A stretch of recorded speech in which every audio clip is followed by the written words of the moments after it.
To visit the hut where Toto Alutang and her family live, our vehicle had to cross the river near to their home. The river was reduced to a tiny, muddy puddle. South Sudan is relentlessly flat and dry. It was a parched and desolate landscape that scrolled past the vehicle's window as we travelled along the rutted track. In the shade of her hut, we speak to Toto with her children alongside her. She is 35 and has 4 of her own children, aged 8, 4, 3 and 2. The hut smells of clay mixed with something slightly sweet and acidic, presumably the smell of the fruit she shows us. The family's belongings hang neatly from the struts of the grass roof.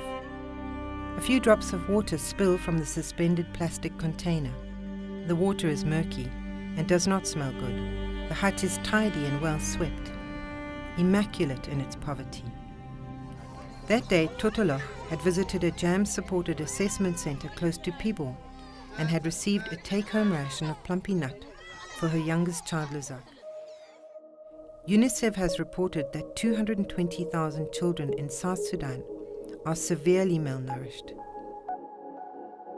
Save the Children has also reported that more than 1 million South Sudanese children are at risk of starving. Toto is pleased that Lizak has received the therapeutic food as her other children were not part of a malnutrition program.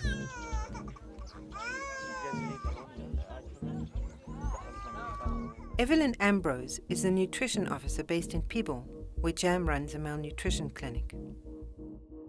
I joined JAM in June 2016, so it is my first working experience, right from school immediately to the field.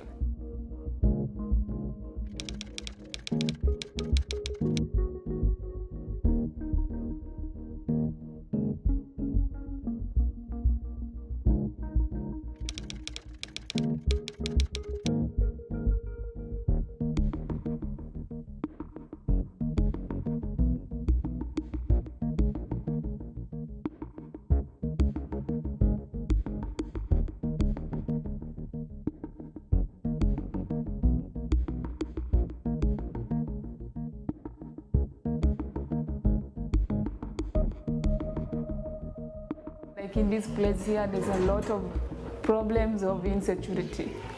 Here, sometimes you hear a gunshot. For me, I'm a woman. Like when I go on this long way alone, I have that fear like anything might happen on me. So it's quite difficult. But we are managing it like that. Toto explains that she was born in Atet, east of Bor. She didn't go to school and doesn't know anyone who did. Schooling has yet to make its mark in Bor and its surrounding areas, and families are focused on agriculture and cattle rearing. The family shows us a dish containing a few handfuls of the wild fruit, which is meant to sustain them. Toto explains that after eating the fruit, she boils the pips into a pulp so that they can squeeze out the remaining sustenance from them. They are surviving a situation of severe deprivation.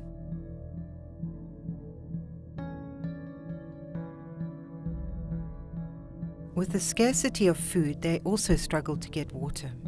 Twice a day, Toto walks to the river to collect water.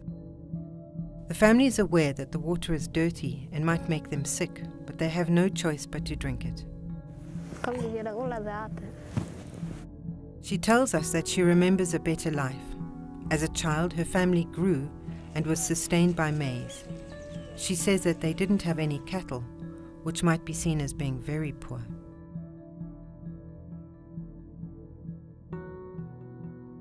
Toto and her family moved to their current location because of too much hunger, as she put it.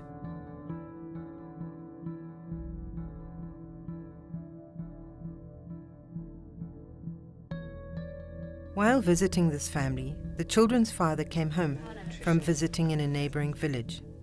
He was away for a few days. When Lizak spotted him in the doorway, her face lit up and she gurgled with delight. The husband is right. Daddy. This family, like many others, are living through a famine and will still face the lean season. Through immense hardship, their love and affection for one another is moving.